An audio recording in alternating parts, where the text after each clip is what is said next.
Hello and welcome to this very special episode with Sadhguru ji, which we are doing on the occasion of the International Yoga Day.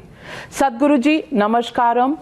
And I want to ask you, Sadhguru ji, yoga has become a very, very important part of people's lives. In fact, a study has recently shown that about 2 billion people across the world have gone to practice yoga. That means 1 out of every 3 people in the world. Is yoga the latest fad, or does it really have the kind of empirical backing that we are now seeing through studies by Harvard University and other such studies that have come up? I want to ask you, is there a scientific reason that the world is adapting yoga as a lifestyle? Namaskaram, and on this International Yoga Day, it is very important that first of all, how did this International Yoga Day come into existence? Because when this was proposed by India, by our Prime Minister, when it was presented, 172 countries said an emphatic yes to it. Never before in the UN anything has gotten that kind of support, because everybody was literally waiting for India to do this all these years. It's now that we have done this. Having said that, why is this so important? If you look at anything that's happened in human history, nothing else has lasted as long as yoga. 12 to 15,000 year history it has, and it has lasted. This has not been propagated forcefully. Never it's happened holding a sword to your throat, somebody said, do yoga. But it has happened only because it has worked. Only because of its efficacy, it's on. So, do we have empirical data about it? 100%. But empirical data, as you know it, as it is being collected in today's scientific jargon and the university levels, is only, let's say, 30 to 40 years or 50 years old. But we have enough experiential data in this country that we know it works. 100% it works, millions and millions of people have benefited from this, no doubt. So having said that, today, the two things that everybody is worried about is, one thing is a virus. Staying alive physically is one big challenge right now. And the next thing is, because people are in lower levels of activity, they are cooped up in their homes because of the lockdown, it is an established factor that when the necessary physical activity is not there, there is a decreased level of BDNF, or the brain-derived neurotropic factors. When that happens, this will bring anxiety, depression, Alzheimer's, decrease in emotional exhaustion, burnouts, all these things happen. This is an established understanding in the medical science.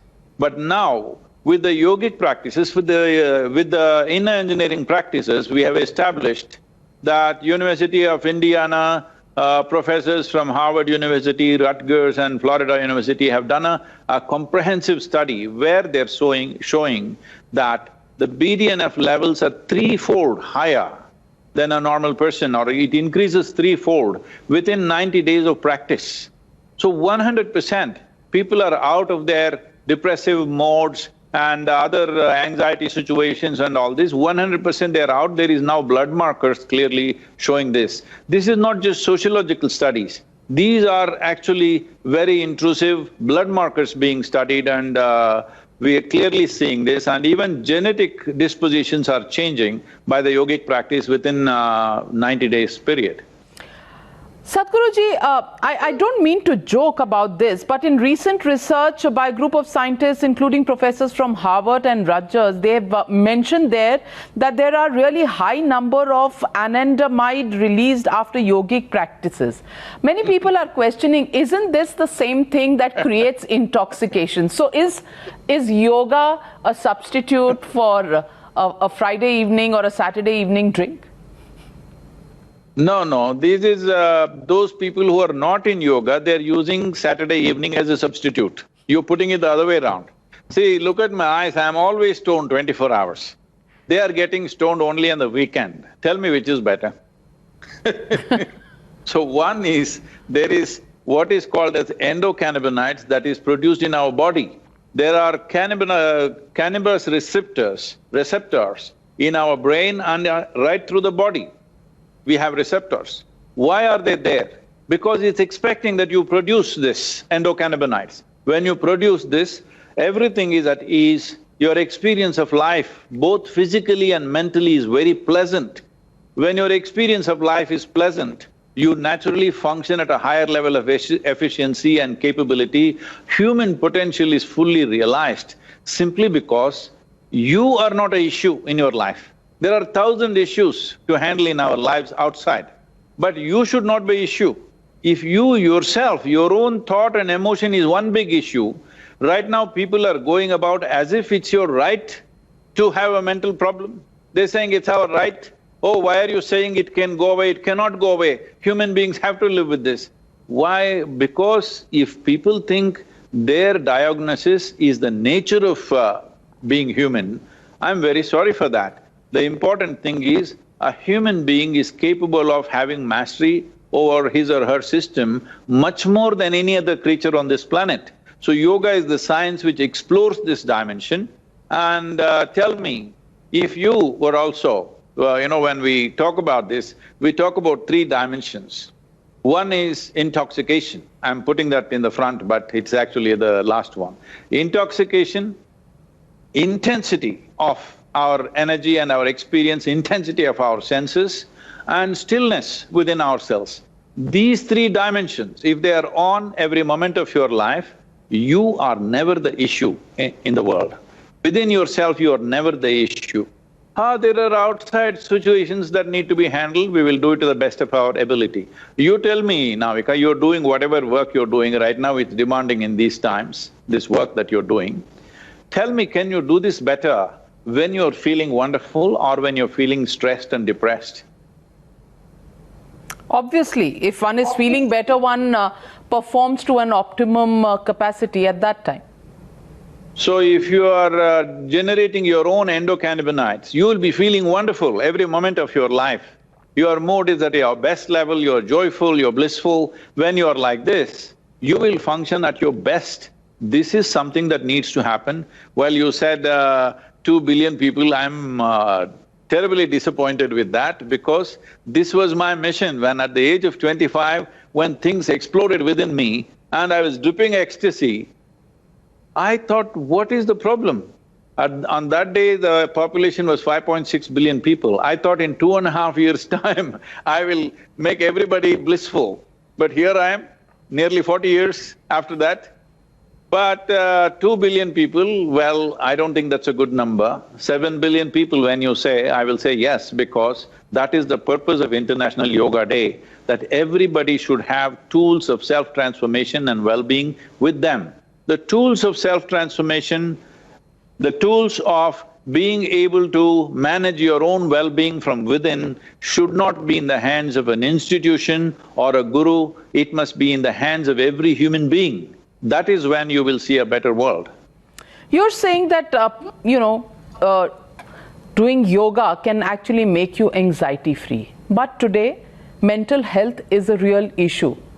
Sadhguruji, we've lost a big Bollywood star, and that's come as an eye-opener to many people in this world on what mental stress can do to you. And mental stress has many dimensions. Mental stress happens because most of the Indians today are living in fear of the virus infection. There are some who are living in fear of losing their job. There are some people who are living in fear because their salaries have been cut. There are some people who are living in fear because they don't know. The future seems absolutely uncertain. Financial crisis probably is more evident now in virtually every other household than it ever was before.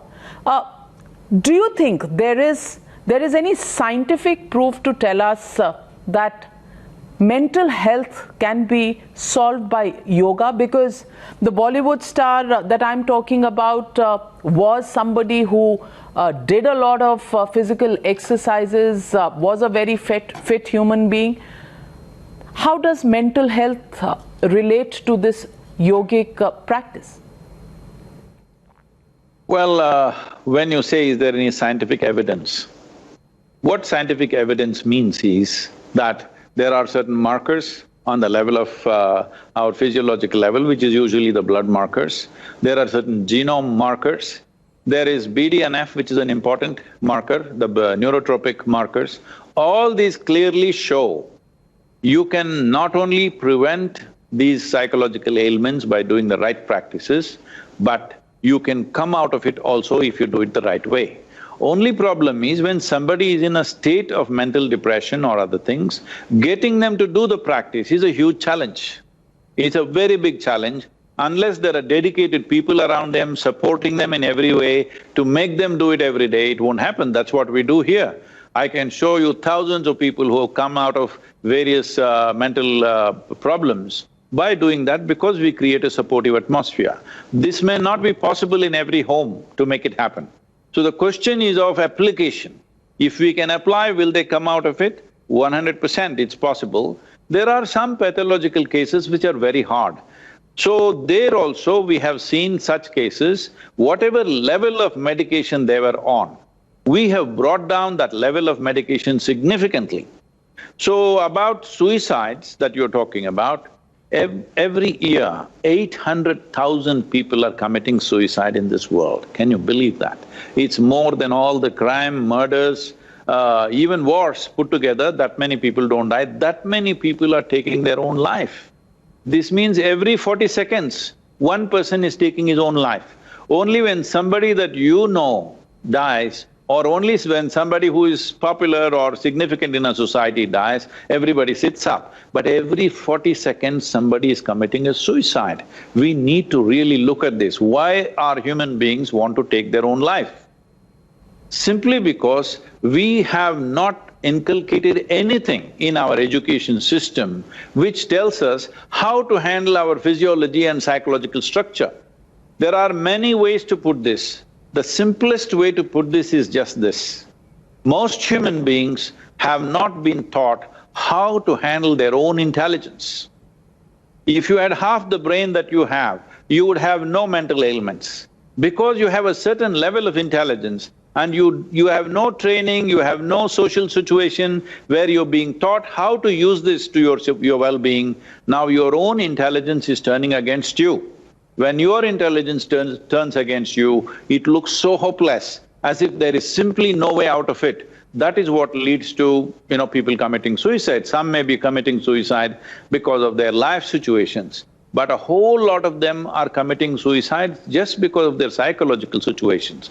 That can easily be stopped if there is a proper system. Right from childhood, everybody is taught certain processes where their endocannabinoids are on. That means they are blissful by nature, their experience of life is pleasant, naturally. When this is there, why would you think anybody would take their life? Why would you think anybody would be depressed? I know there's a whole lot of people who, if you utter the word depression, they're usually pouncing on me for that, because they heard the word depression only probably from the diagnosis they got for themselves. The word depression is not only clinical depression. If two things go wrong with your life today, you could be mildly depressed. Well, you will talk yourself out of it, otherwise you will talk to your friend or family and they will talk you out of it, otherwise you will seek professional help.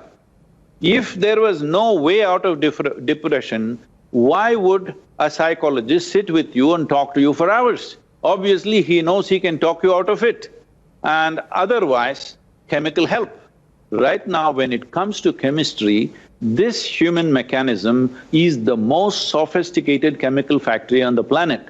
The question is only this: are you a great manager of this chemistry or are you a lousy manager of this chemistry? This is all there is. Yoga means you become a very efficient manager of your own chemical factory.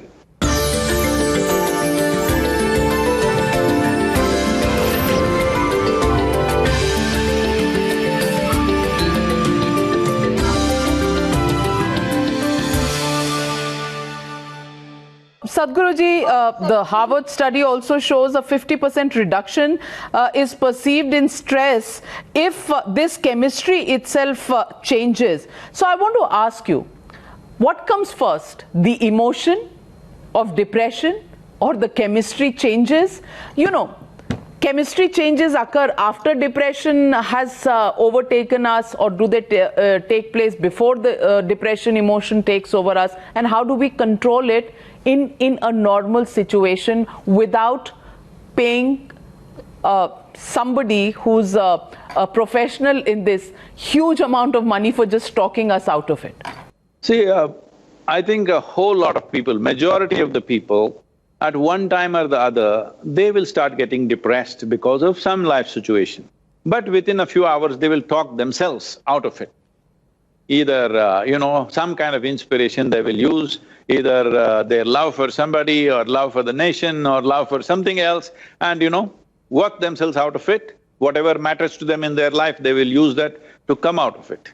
But whether the emotion comes first or the chemistry comes first, well, this is yes and no both ways, because for some people, they have naturally come with a little volatile chemistry.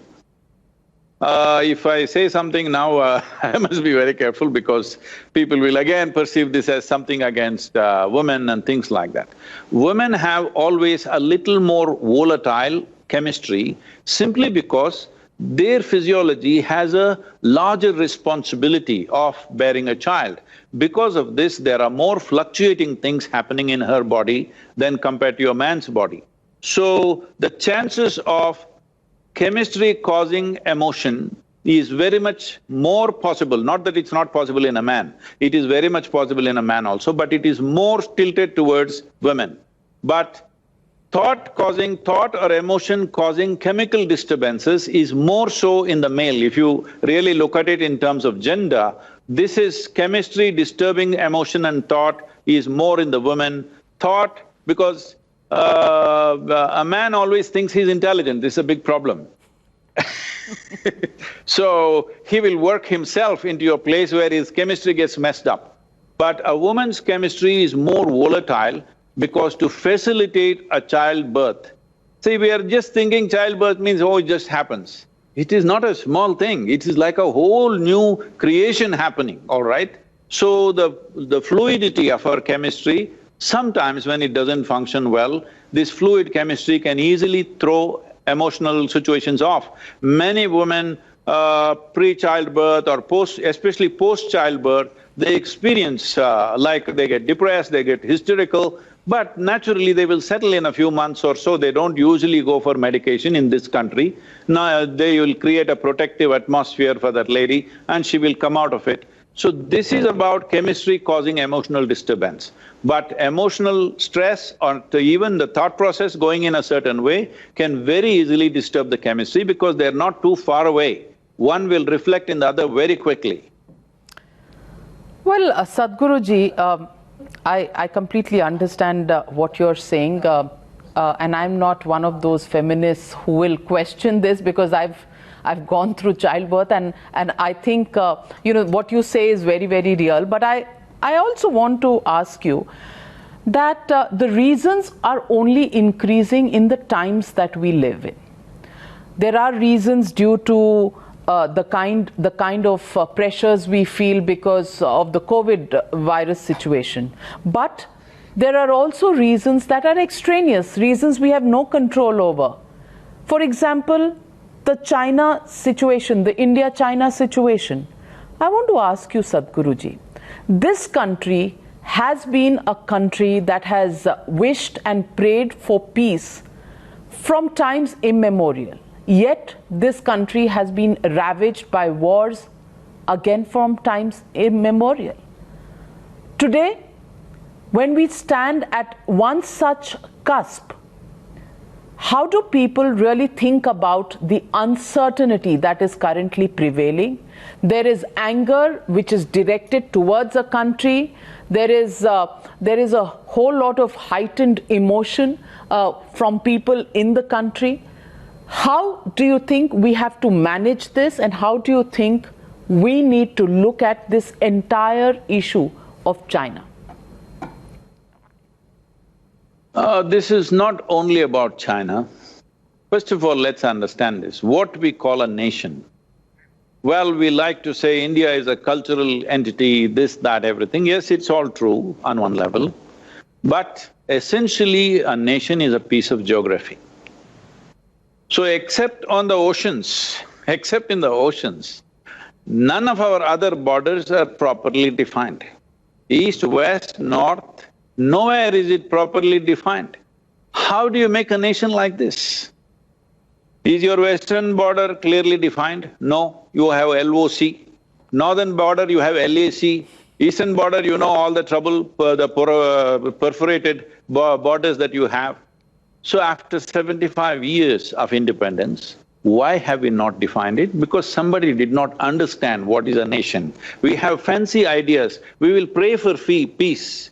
I don't know what's the other word you use, pray and what? We wish and pray for peace. Peace will not come that way. We must do the right things so that the ambiguity is reduced and the reason for any kind of confrontation is reduced. And then once that is done, peace must be enforced. This is the way the world works. Peace within myself I can achieve in a different way, but I would say that is also enforced. I am peaceful and joyful because I enforce it. Otherwise, if I look at the outside situations, I can also get depressed. I have decided such things don't happen to me, I enforce it in myself that I will never be disturbed, I will never be unhappy, I will be peaceful and joyful. This is an enforcement within myself. The same thing is needed as a nation, we must enforce peace. Whether it is at the border or on the streets of our nation, we have to enforce peace. And but you said enforcing peace somebody has failed to do it over the last 75 years. Somebody means who? Enforcing peace is extremely difficult when there is ambiguity about what is our nation, what is not our nation. Putting our army out there every day, losing men, either in the west or now in the north, constantly, because there is so much ambiguity. Because we did not understand what it means to be a nation, that we have to secure what is the boundary. Whether we lost something, gained something, that's not the important thing. The important thing is there should be no endless ambiguity about what is our nation, what is not, because at any time somebody can rake up a problem. Right now, we need to understand this. See, our problems are in the west, now in the north. Even with a small nation which is so much a part of our culture and absolutely like one nation it is, though it is a politically separate nation, even there we are having problems. Simply because we have not clearly defined our boundaries. The earlier you do it, the better it is. Now after 75 years, nobody is willing to listen to you. You should have done it the moment you get independence. Within the first 2-3 years, you must define your boundaries. This is very, very important. Someone did not understand this. This is a serious flaw.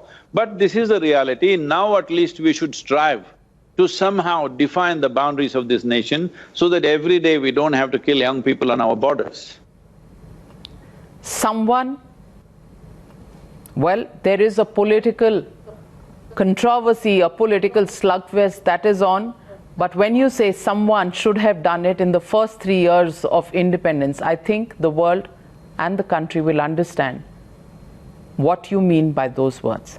Well, thank you very much, Sadhguruji, for joining me at a time when India is facing challenges, but on a day when International Yoga Day will tell us the importance of yoga to not only control our emotions within, but also to get out of depressions and keep our body and mind absolutely fit and happy.